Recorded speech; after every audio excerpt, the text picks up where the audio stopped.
Okay, welcome to part 2 of cleaning and restoring this Dell Precision 390 workstation. In part 1, the power supply died, and so we put a new power supply in, cleaned the motherboard here, did an overview and compared it with a slightly older Pentium D based LGA 775 board that looked almost exactly the same.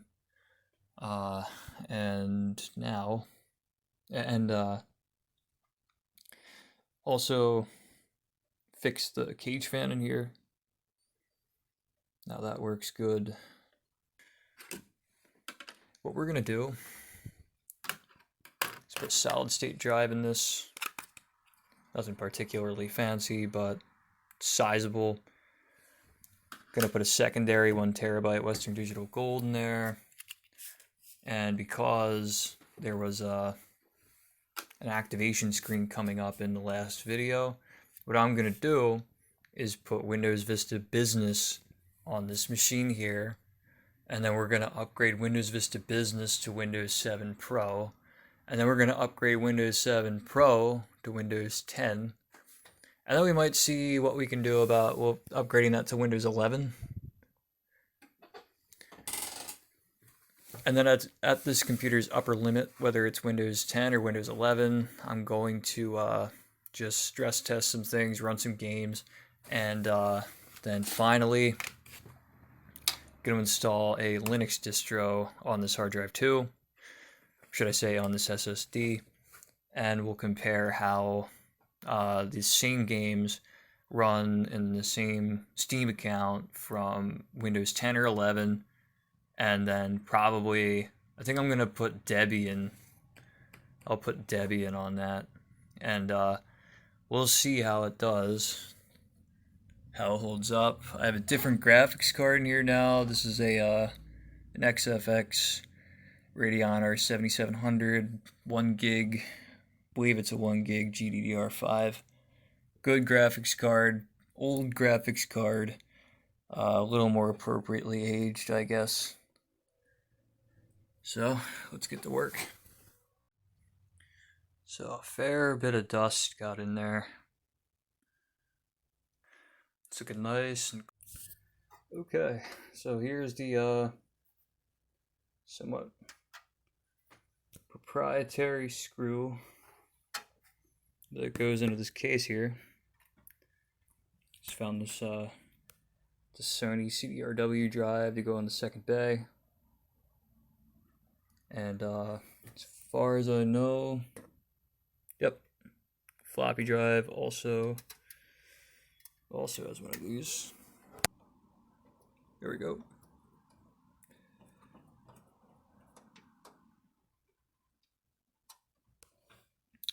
Looks like we still need one more, and I think that's all the screws I've had.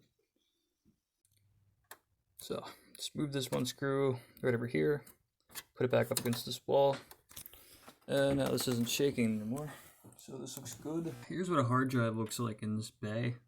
This was the standard design for this workstation, and this was not a good design. This is right in the line where the cage fan is. This is where all the dust is going to concentrate, and especially back in the day, if you're running, say SAS drives, and you had two, down in here, all the dust would just concentrate on the logic boards and then get into the hard drives, and it would burn everything out.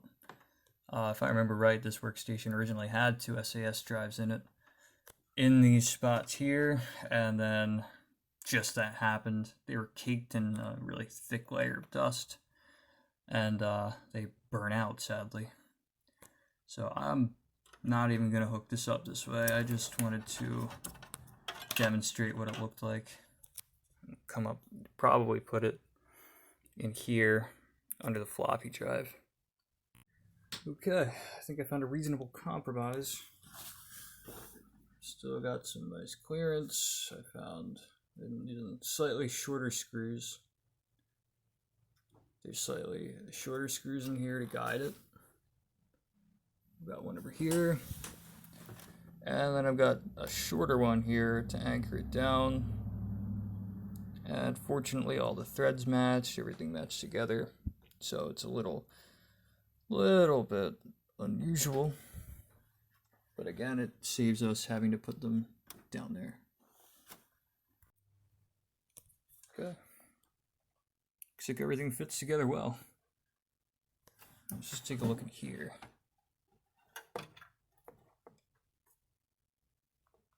It's just a tiny bit of clearance, but you got clearance, nothing's touching.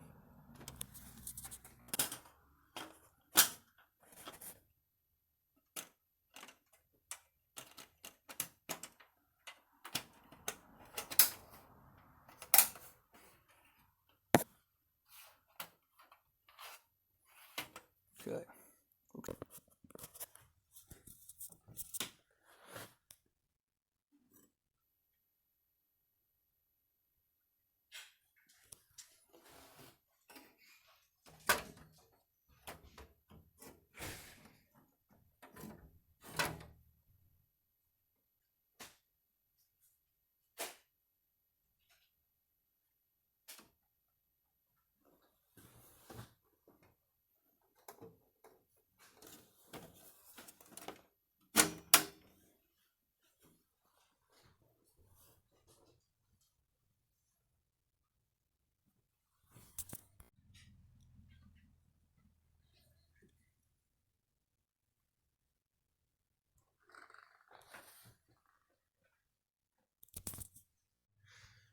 Okay, there's everything all put together now.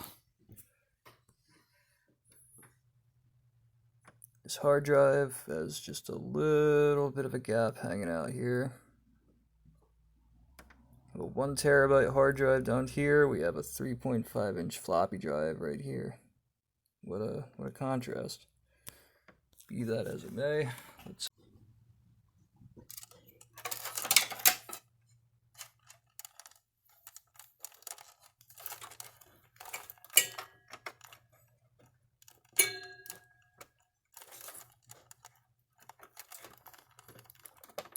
I'm not sure if this is going to work off hands. That might be enslaved. I should have checked before I put it back in. Before I screwed everything back in. But moving a jumper isn't the most difficult thing in the world, so that's alright.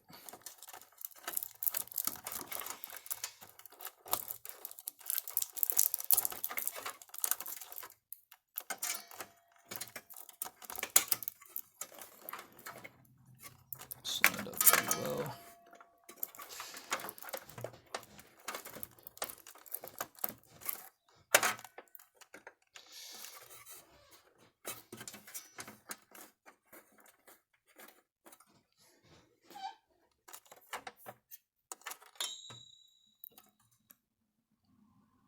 Okay, now we're going to need a floppy drive cable. There we go. And we'll route this through here. These little tongues.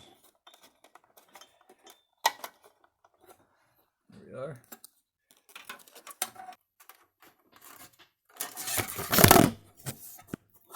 Oh, there goes the tripod. CBS Extra Care.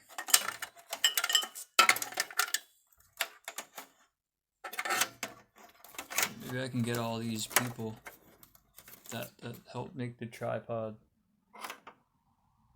All these companies responsible for contributing to the tripod. You can get them as sponsors.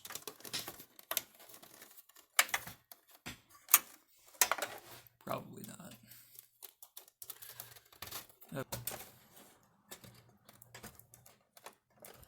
That's good.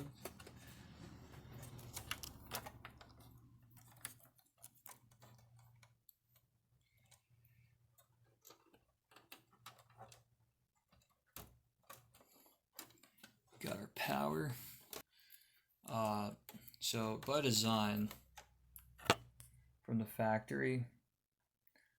These SATA cables quite long, and it's actually supposed to run under the motherboard and then out to here, and it comes up along with these power supply wires.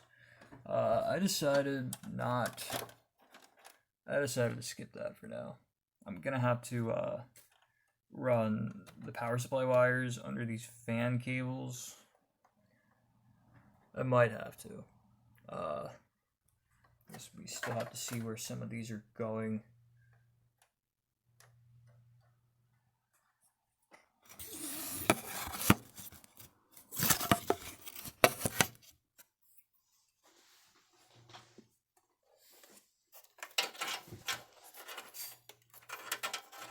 So, here's the SATA cables we have to work with.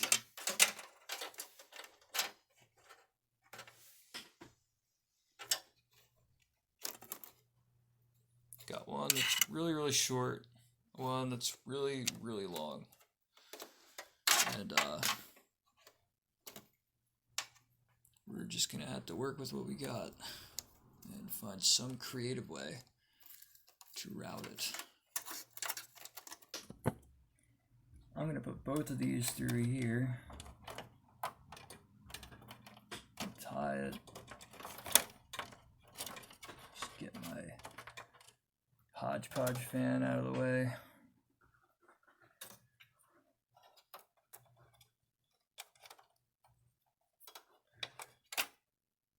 Now, just route this through here.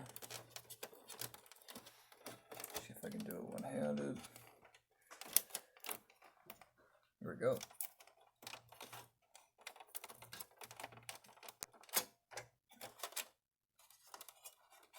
It's looking pretty good so far.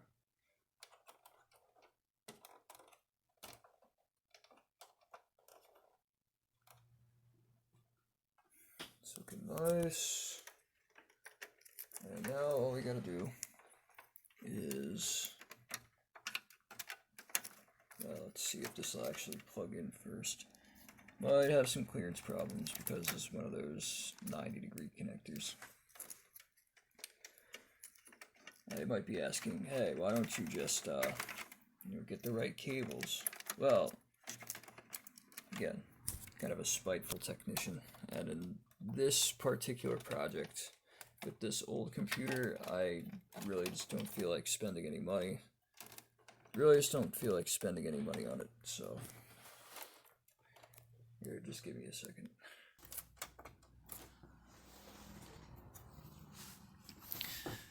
Well, let's see. It's in, but I really just don't like that.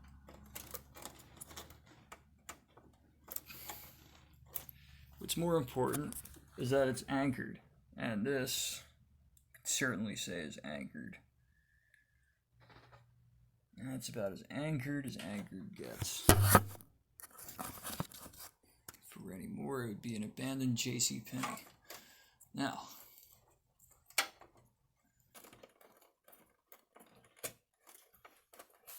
there we go. It's in. Doesn't look pretty, but it's in. Now the remaining question is, how are we going to get this lovely SSD in here with the short SATA cable?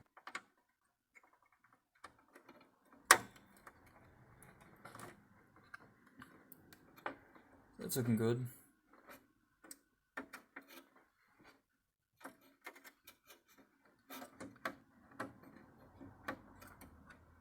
It's looking pretty nice.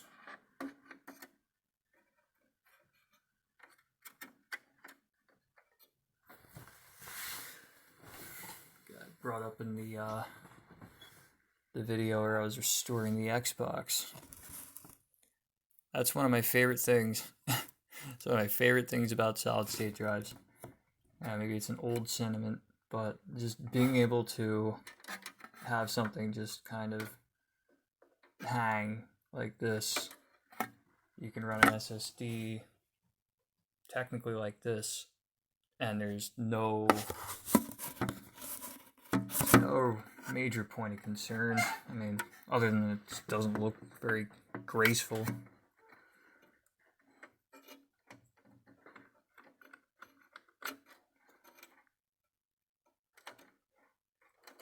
Go to this in, and there we go. Now the final thing is just finding out where we can what we can do with this. Got an idea.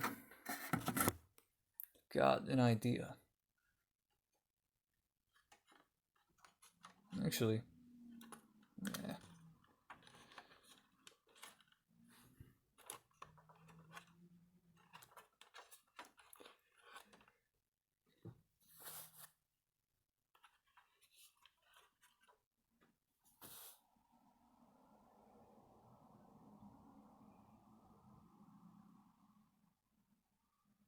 Yeah. See, what I could do is I could get a 2.5 adapter for this here. I could put it in this, and then I could get another SATA cable, and I could run that over here. But that's right. This needs a CMOS battery. There we go. Pop this out.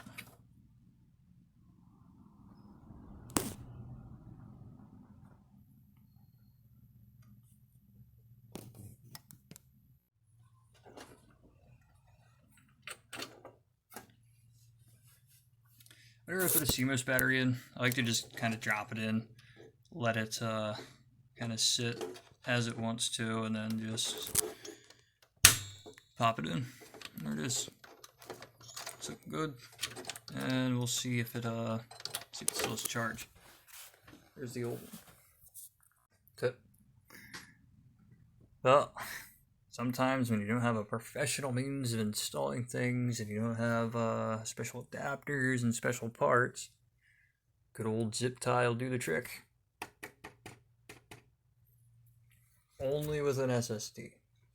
Try to do this with a Western Digital Blue, and you're in for a world of pain. There we go.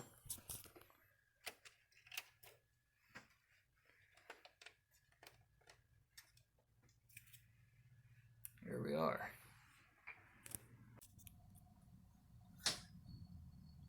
Let's see.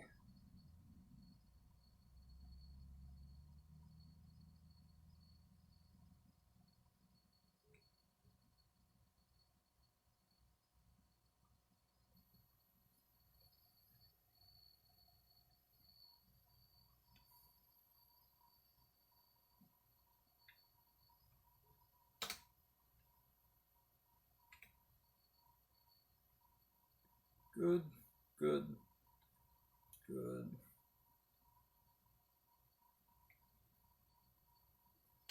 No idea why Peter 1 is off. Let's turn that back on.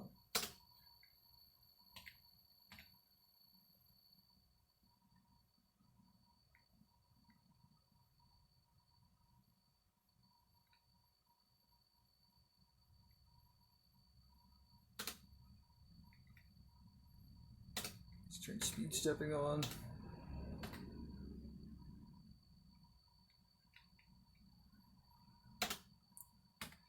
Turn virtualization on just for the fun of it.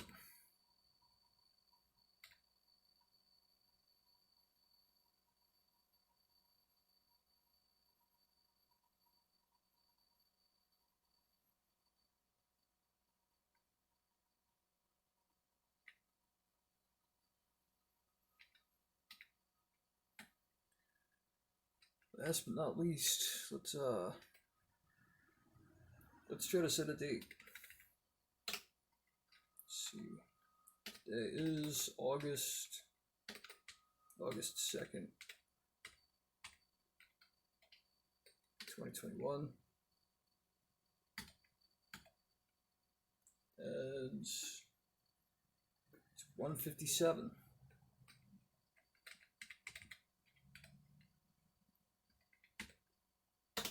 I'm off by a minute, that's fine.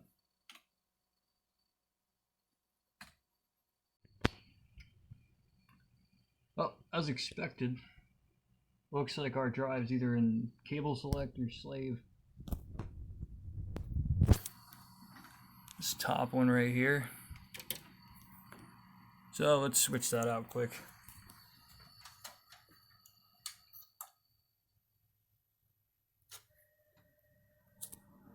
Okay, so I just moved the jumper over closest to the IDE cable, and if I were to guess, that'd probably be the master. Let's see.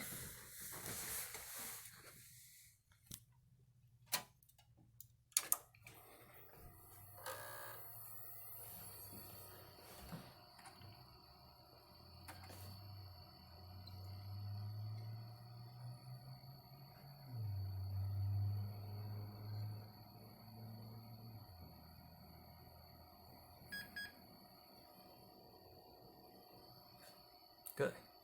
So it looks like everything's reading. And all we have is card cage fan failure here, but you can see, hopefully,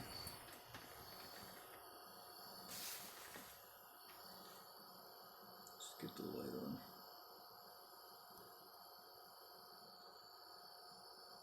It's the best case scenario. You have card cage fan failure, but actual fan is spinning. That's what counts. So let's try to install Windows Vista. Let's see if it reads everything that we have. Might not.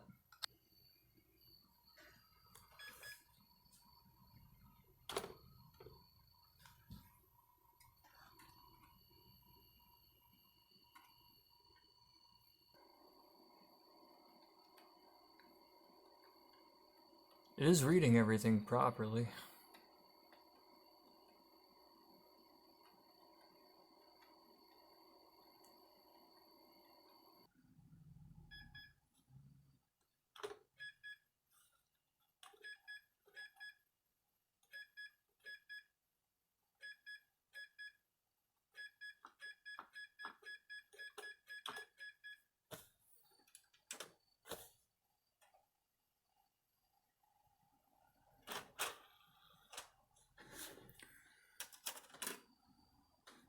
See, maybe our optical drive burnout.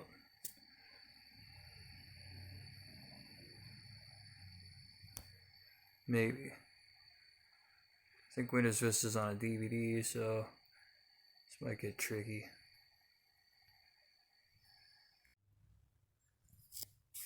Let's try this random Pioneer drive from 2001. It's quite old, but we'll see. I'm pretty sure this was working okay the last time I tested it, so we'll give it a shot.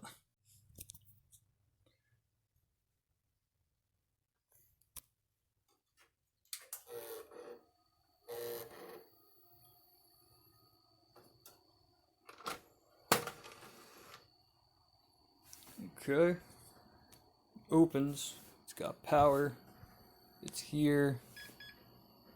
Can't find the slave drive, but I don't really care about that.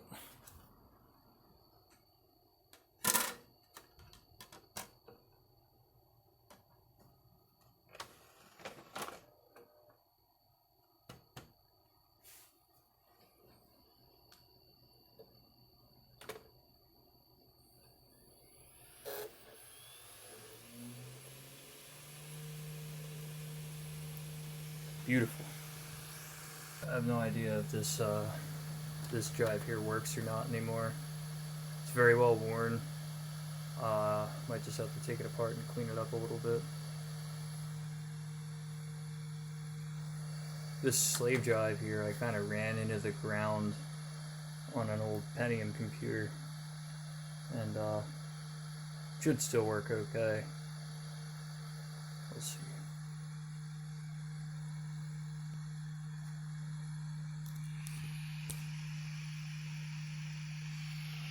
the way this sounds.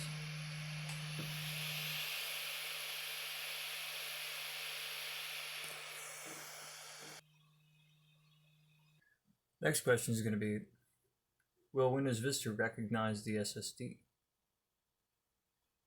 Might, but it might not. I've not installed Windows Vista on anything in a very, very long time.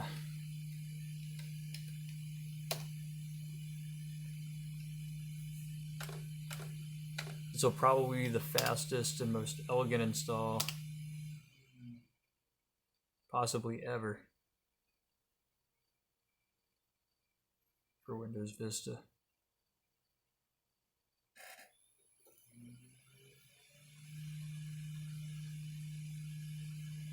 I need to make a video or install Windows Vista on something of the era so that the younger generations can join in on the horror. Alright, let's you know what? I'm gonna give it the whole partition.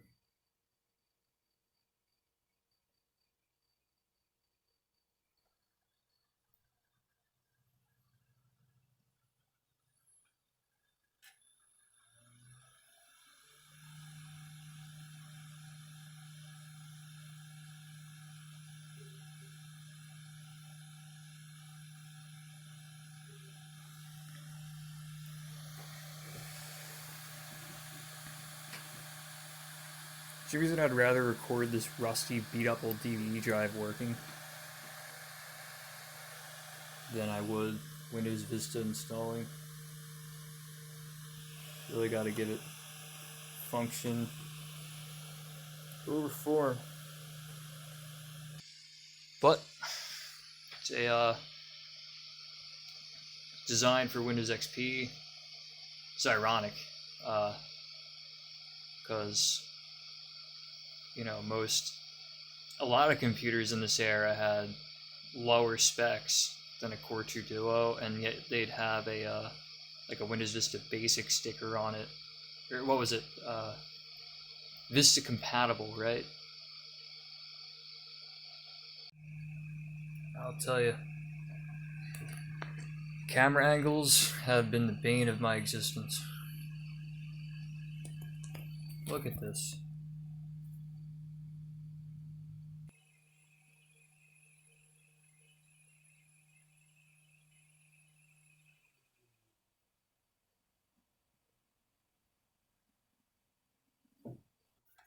Now, let's give it internet.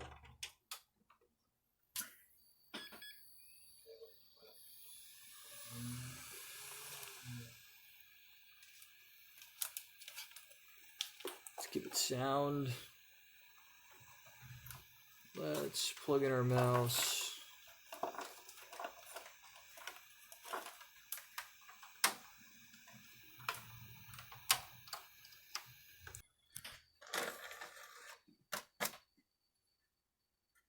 Seen a couple different retrospectives on Windows Vista. Vista capable, right? That was the sticker. Is that the infamous sticker?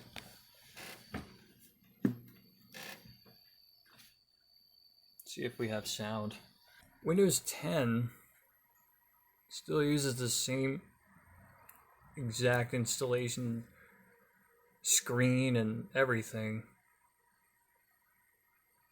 If anything, I think Windows 7 is the last time they tried to give it any color or style, and Windows Vista's is the best looking one. Windows Vista looked great, and then everybody kind of rejected it because it was so resource intensive, and Microsoft had to do a lot of damage control. I don't know if anybody remembers Windows Mojave. They had these commercials where they would have people try Windows Vista, but they called it Windows Mojave and put it on really fast computers. And then they would tell people, oh, it's actually Windows Vista.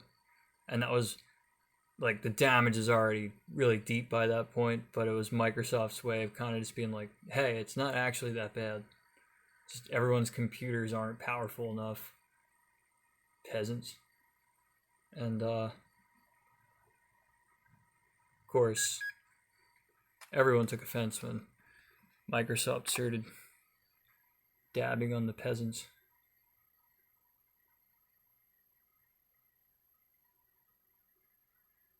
Wow. Let's let it check the disk. Why not? How often is this something that comes up?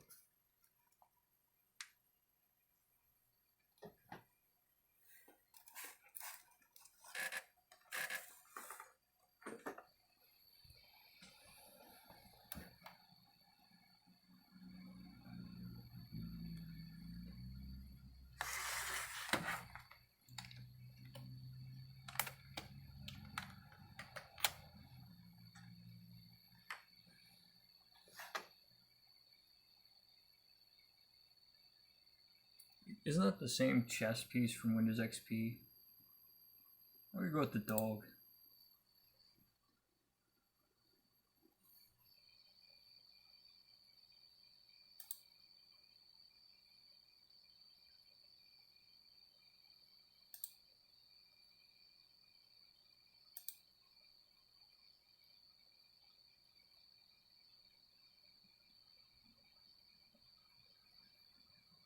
Let's just see what happens.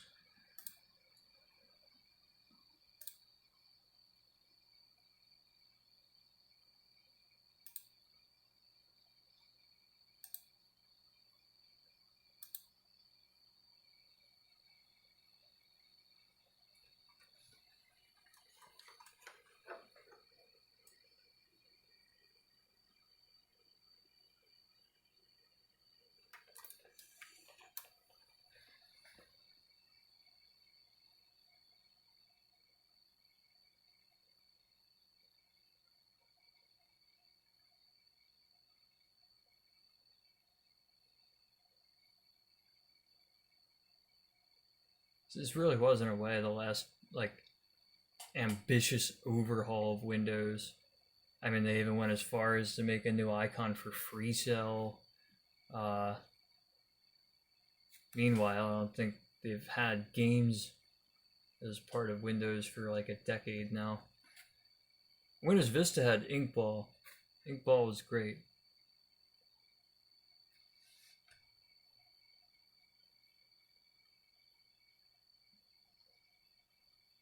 As fast and as nice as this looks now, and honestly, I'd never seen Windows Vista run so smoothly. Give it 8 gig of RAM and a graphics card with a gig in it and an SSD, and wow.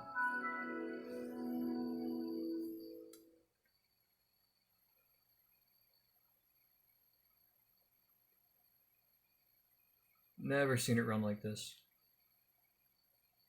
But for the sake of, I think, maybe the younger generations or people that come, while we have the hardware that's all broken and beat up, we have to show them.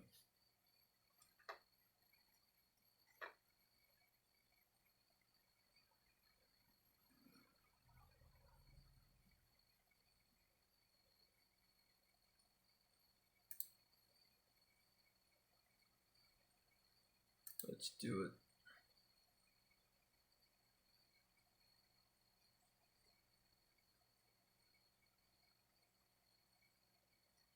Critical problem.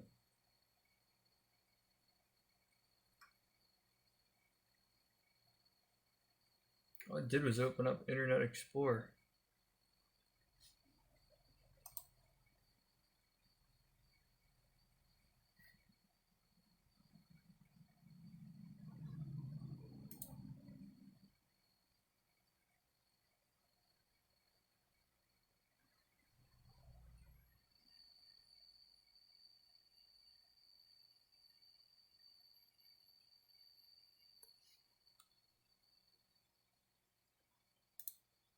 So Windows Vista ran so poorly on the old computers, but we'll say looked great.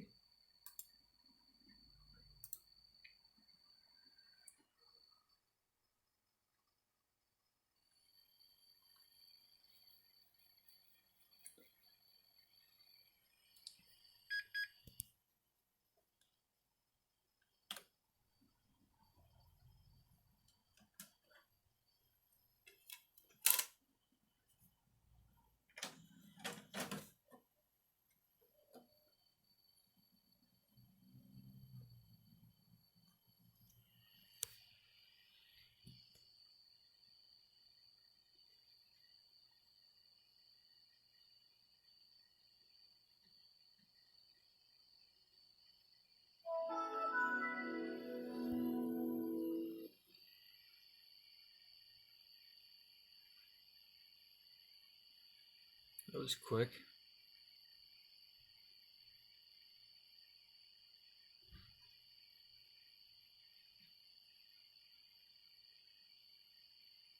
Yeah, let's do the same thing we tried last time. Right click on computer, go to properties. Let's try the Windows Experience Index. 1.0. Probably still needs the drivers.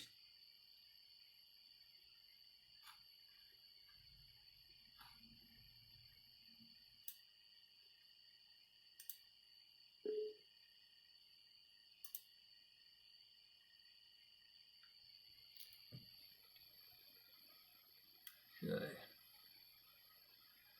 Don't have a driver for the graphics card, but it looks like everything else is working alright. Network adapter. So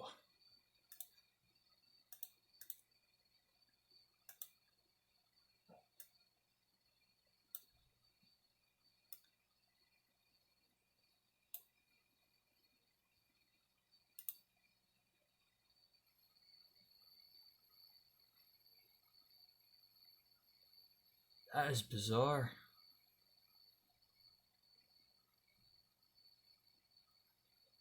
For some reason, going to the activation page, this is the second time in a row. Hey, I'm gonna see if it, let's see what happens. Let's check for solutions before this crashes.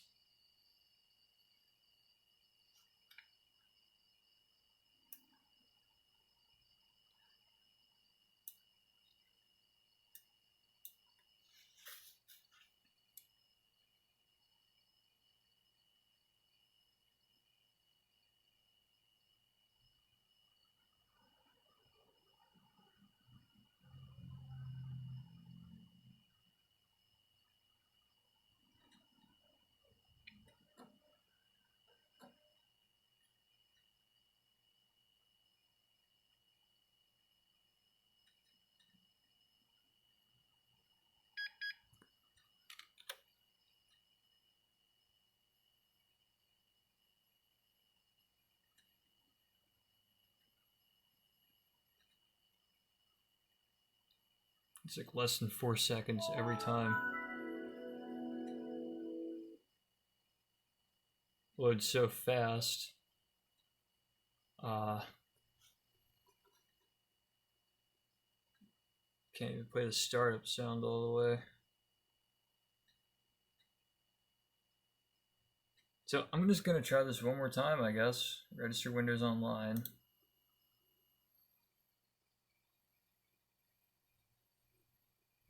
See if this crashes it.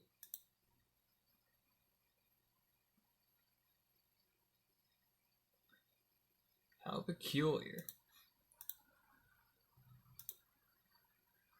Don't have permission to shut down the computer. Oh, Windows Vista. Whatever crack you're smoking, I want in. I'm not gonna touch anything.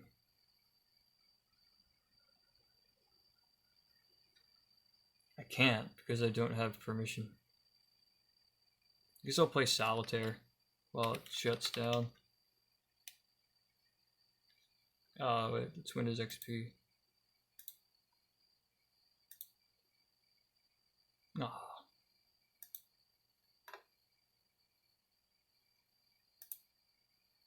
Alright. So don't have permission to shut the computer down. But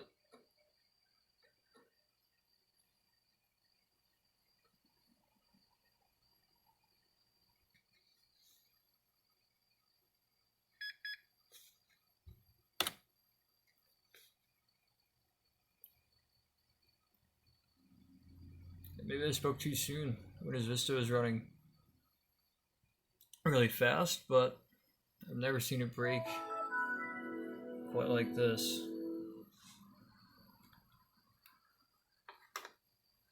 Never seen it run quite like this.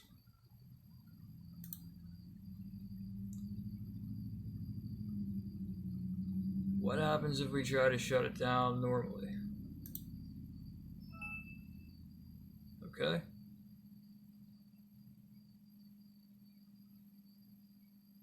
Okay. Shuts down normally.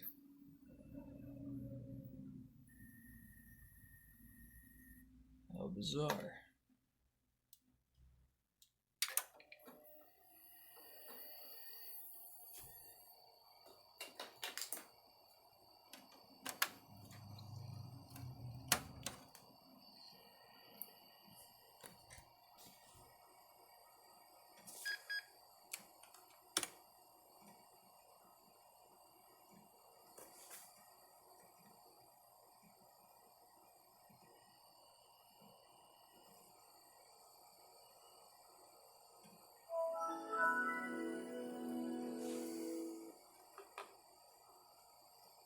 It's funny hearing that noise so quick like that.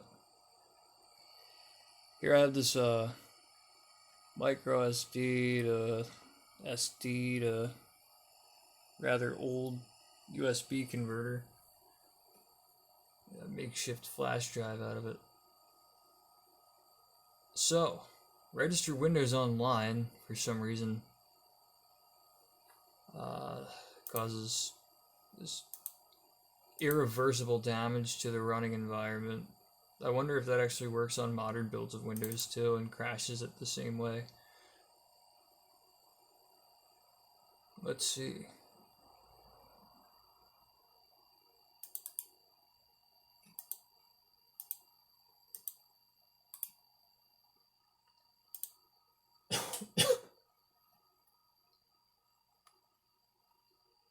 Where are the headlines?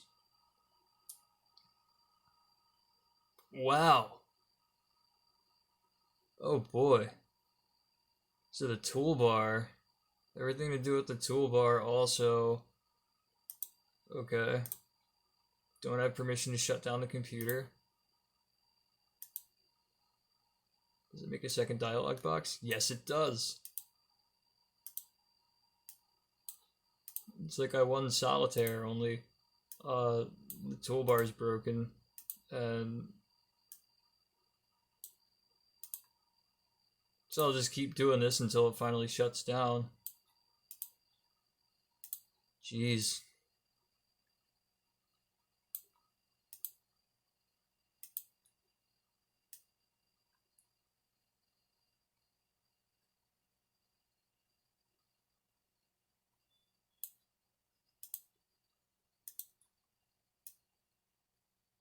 Like, right.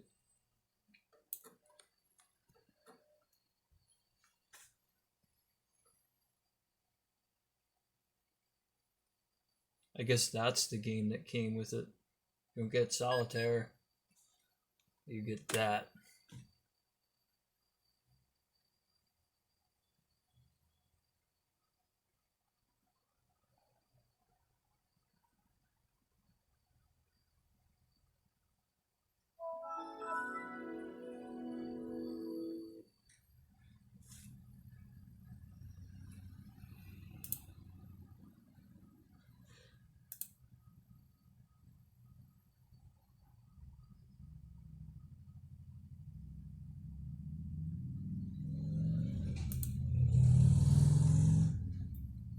gonna try something else here. Gonna unplug the internet. Let's unplug the internet and then let's right click on computer.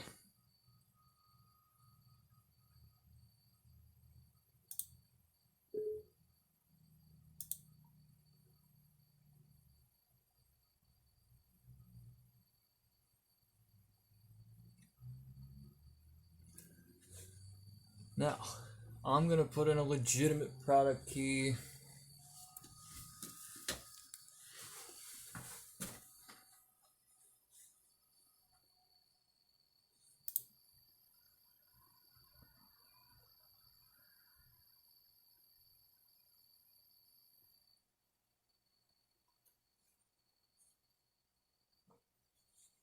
Okay.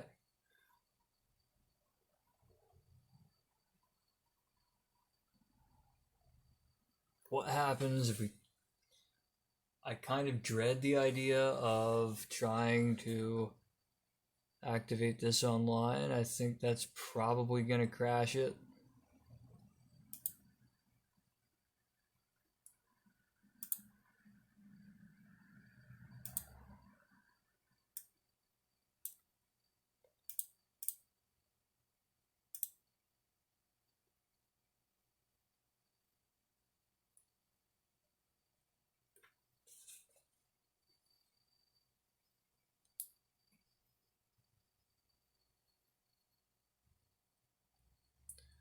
Let's take a cue from Enderman.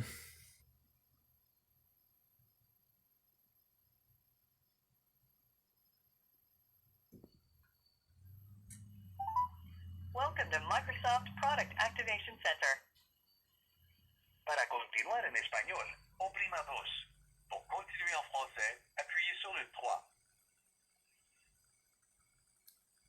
To help us improve the quality of our products, services, and training, this call may be recorded or monitored, and information collected on this call may be accessed by Microsoft affiliates, subsidiaries, and service providers internationally.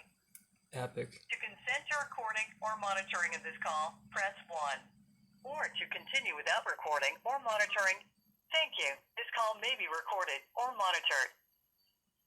For security purposes, please enter the following number on your phone's touchtone pad. 5, 6, 1.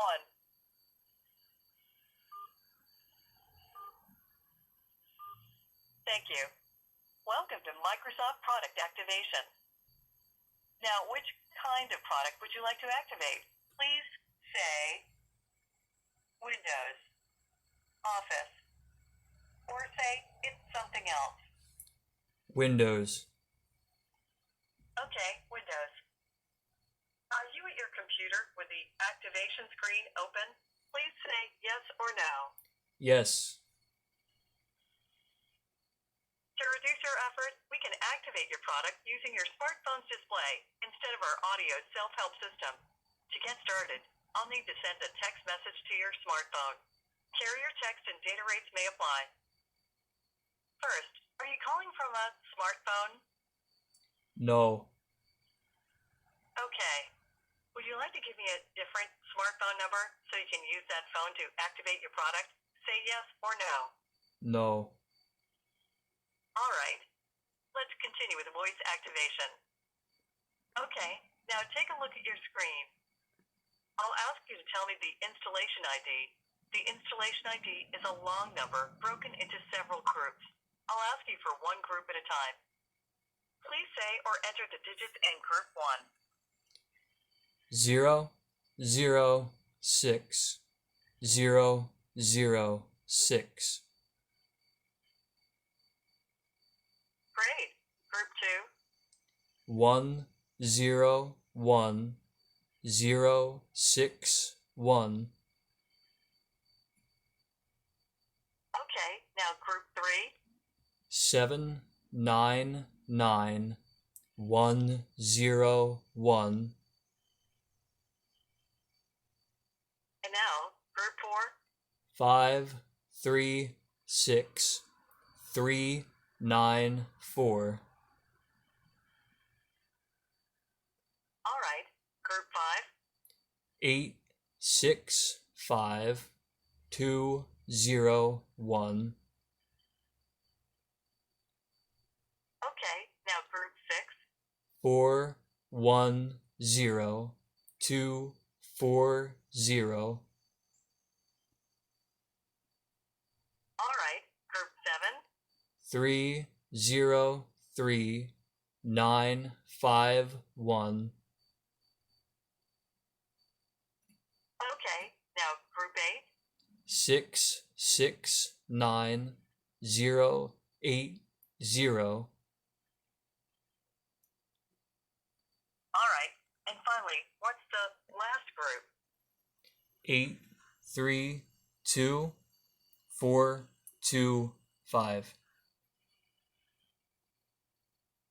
Got it. Thanks. One moment, please, while I look that up. Verified. Now, I will read the confirmation ID. You will need to use your keyboard to enter it in the empty blocks you see near the bottom of your activation window. As I read each 6-digit group, I'll say which block it goes in. Now, use your mouse and position your cursor in block A. Once I've read the entire confirmation ID back, you'll have the chance to hear it again. You can also say repeat to hear that block again. Are you ready to get started? Yes. Block A is 4, 4, 7, 8, 4, 4.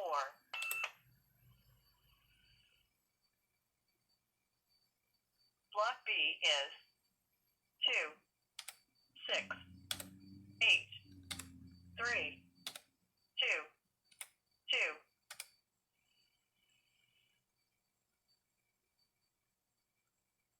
Block C is 1, 8, 1, 1, 2, 1.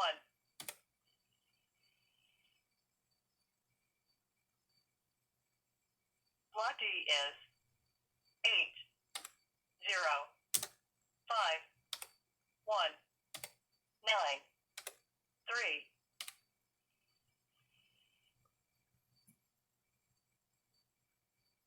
Block E is 6, 3, 9, 2, 1, 5.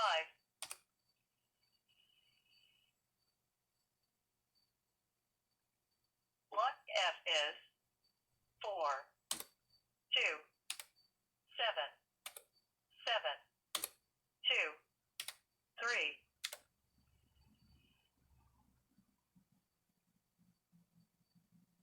Block G is 6, 6, 0, 7, 9, 6.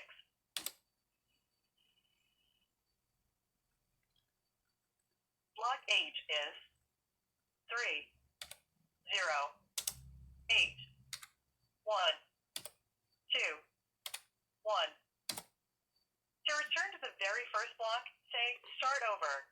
If you've finished entering the digits for all of the blocks, say I'm finished.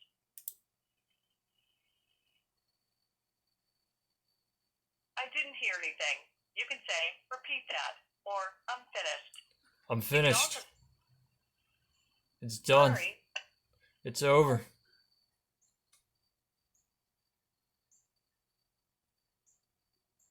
Activation was successful. Alright, so that still works. I never did that with Windows Vista. I did it with Windows XP years ago. Probably the last time was in like 2013 or 14. So now we have a legitimate Windows Vista product key.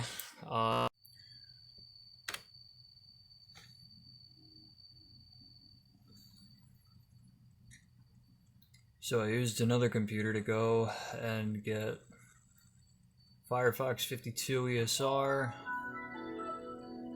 and Windows Vista Service Pack 2. Let's try to run Firefox and see what happens.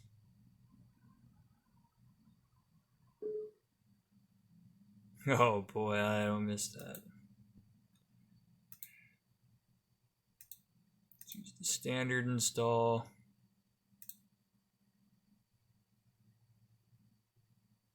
Let's just see if that breaks anything. Yes! That broke it too. Wow. Even importing bookmarks from Internet Explorer. You can't shut down the computer. You can't shut down the computer.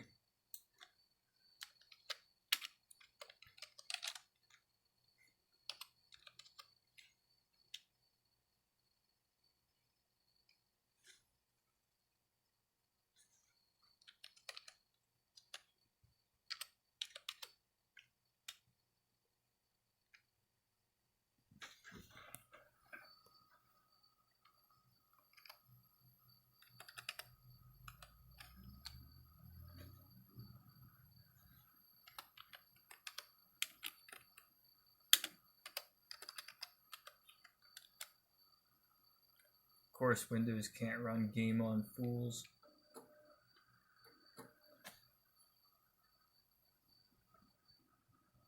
Wow, I can't believe it's this broken.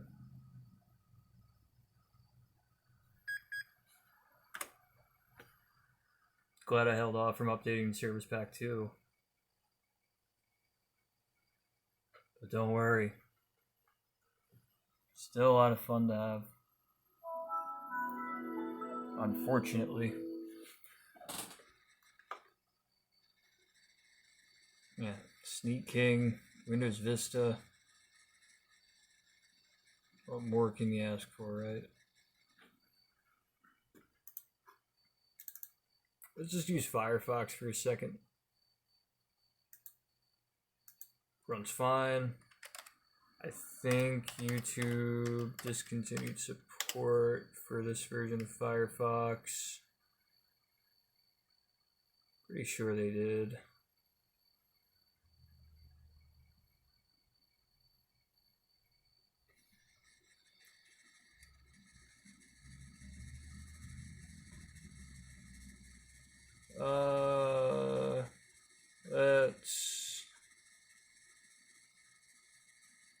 We'll click this because this is the first.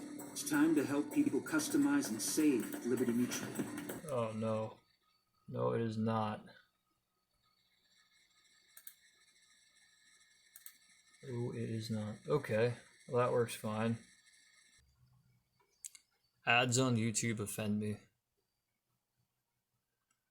I remember before YouTube had ads, and I remember the day they showed up, and I was pretty angry. Basically just refused to watch them.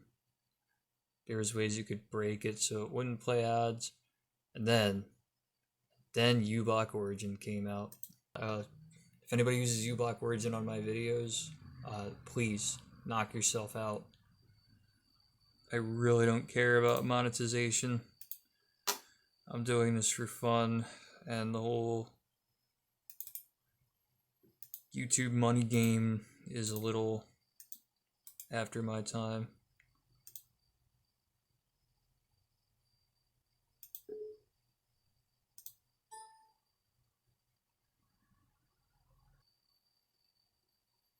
There we go. Respect to standalone for x64.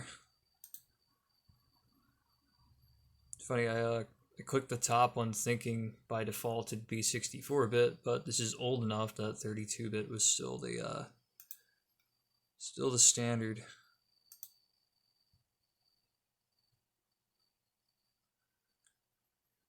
Blazing fast download speeds, relatively speaking.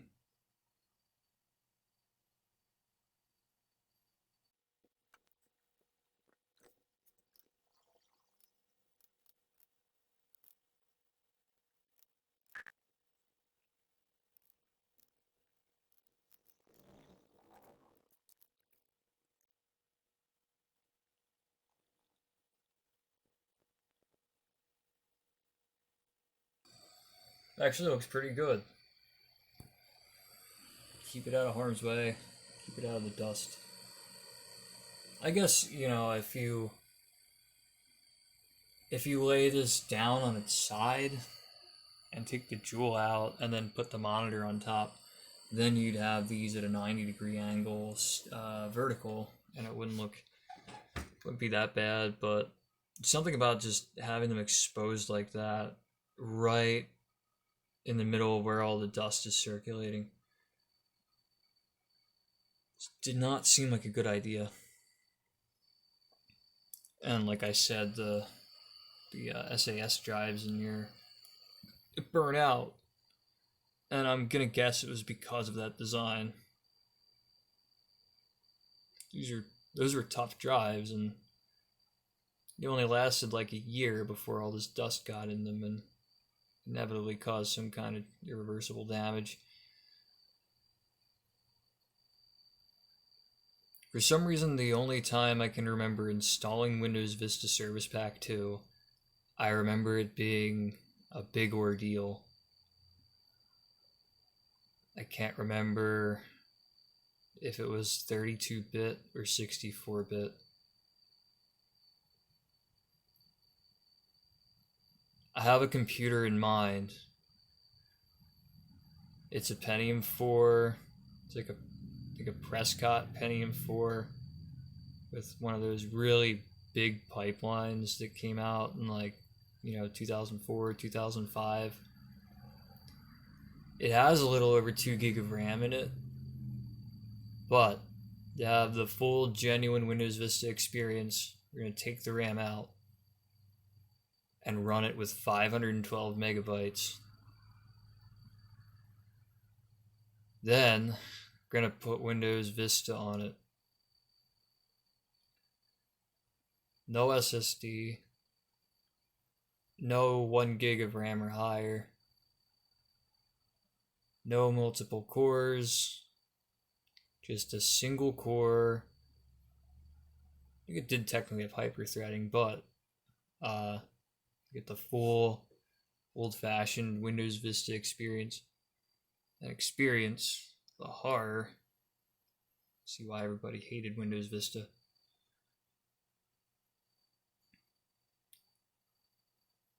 So it always did look nice, though.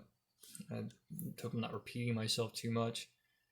But this whole design language just looks really nice, and it kind of explains why all of it carried over almost unchanged to 10 in some ways.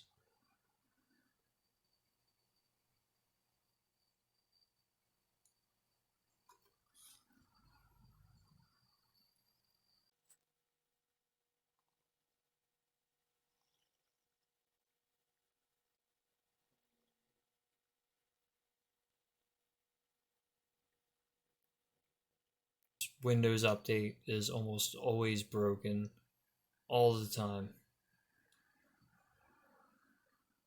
And if you're especially if you're more than a year out of sync with updates, guaranteed it is going to be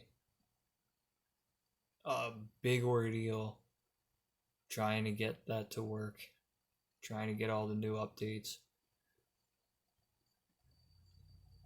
32-bit, 64-bit, Windows 7, Windows 8, even Windows 10 I've seen. I've just seen it take a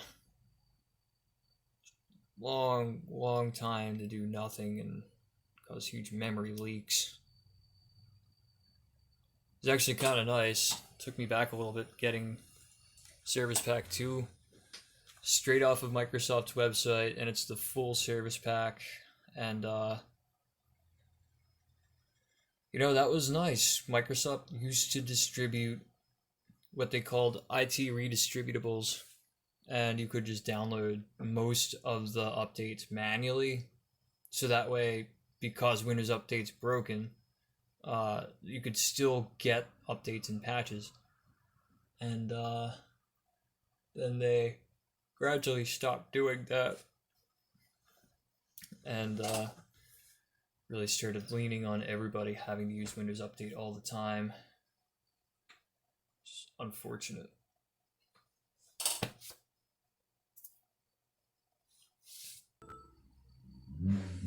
Oh boy.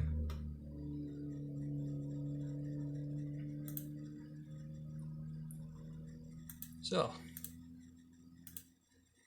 we have the newest version of, or newest service pack Windows Vista offered.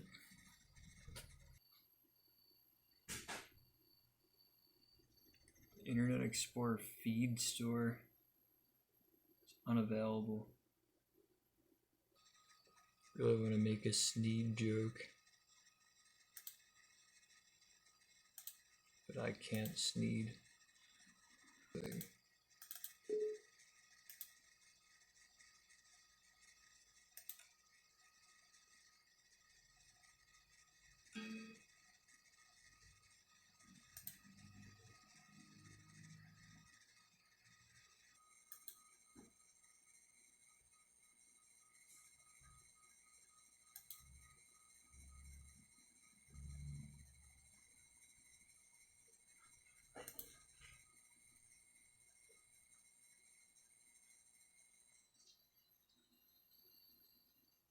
I don't know about that.